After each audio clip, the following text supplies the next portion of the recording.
right now. We're here with my man Lecrae. How's everything going, man?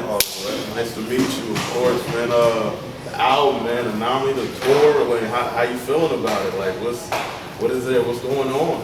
I feel real good, man. I feel like we're just moving in a direction that we've always wanted to move in terms of just being impactful, being consistent, and making good music, man. And it's being able to take it on the road is a beautiful thing.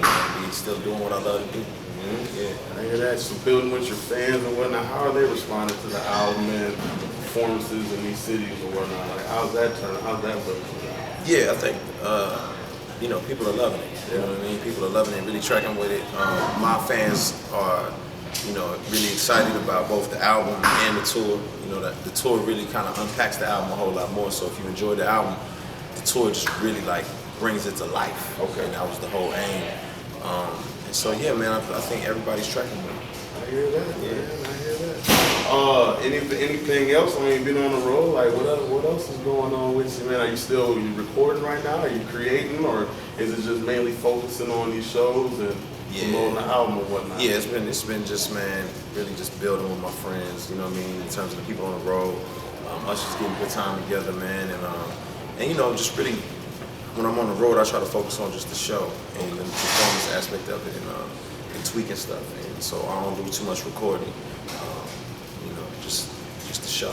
All right. I mean, as an artist, I'm a beatboxing artist, but as an artist, I know I get a little bit of pressure before shows when I'm being on the road and those little jitters. I mean, do you still get those butterflies or whatnot in certain cities, or before you get ready to present and do your thing, like do you still get that feeling, like just that urge a little bit? Nah, I really don't. Like, I've been doing it for so long. Okay.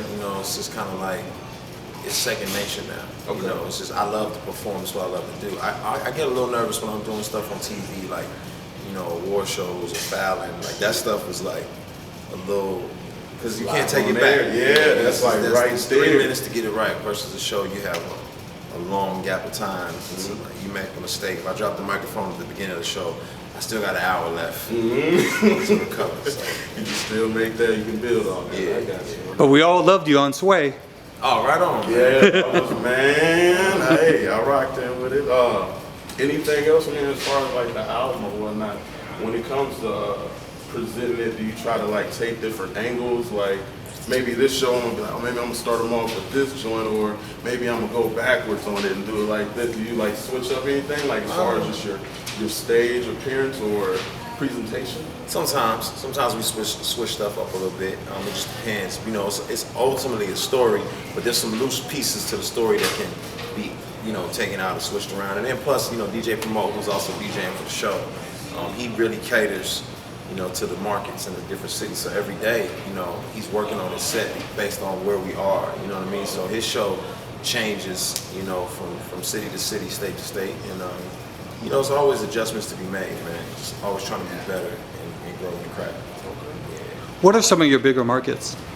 The West Coast is real huge for us. And then obviously the South. So, you got Texas,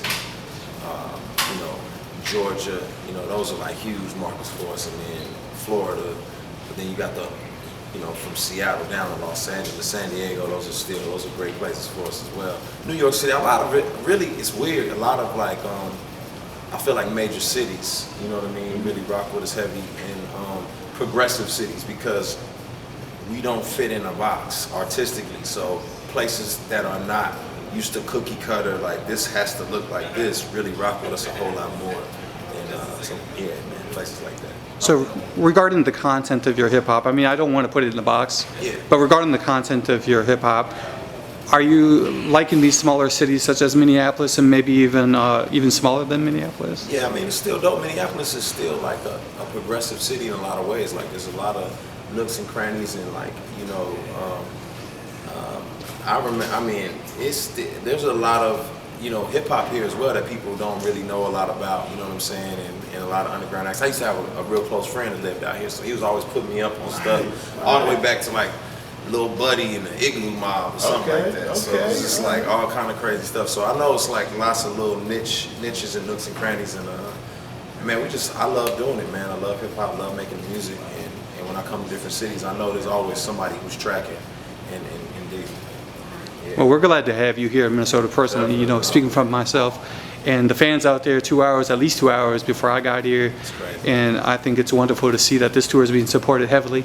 The album's been supported heavily. Yeah, So, anything else you want to let us know about the tour? What you're providing to the fans, like the meet and greets and all that? Yeah, man, it's just a story. You know, it's all one big story. And it's really the story of my life in a lot of ways. And hopefully it's a story for them to see, you know, how they're uniquely, you know, made to be anomalies and to stand out and not just be worried about fitting in. You know, to play your role, play your part. All right. So hear that. One more I got for you. Being on the road and being a man of God. Right. When you like, do you in certain cities do you travel certain churches? Like, do you visit certain churches and whatnot? Do you? If I know places, if I know people, you know what I mean, then I definitely go. You know, but I look at it like, you know, a lot of times, man, it's a season, and it's kind of like if I had to go to war or something like that, you know what I mean? Like, it's a season, but me and my team, we stay connected, we stay spiritually grounded, and you know, and then we get back home. Like, I'll fly back home on breaks and stuff, and just connect with my people, with my family, and so it's never like a spiritually dry place for me on the road. Actually, a lot of times it's one of the clearest places for me because I just have time. You know what I mean? Like, I'm on that bus riding, and it's nothing. You know, it's just time to focus and zone in. Okay. Yeah. Definitely. Well, thank you for your time. I appreciate you. I swear I do, man. Yeah.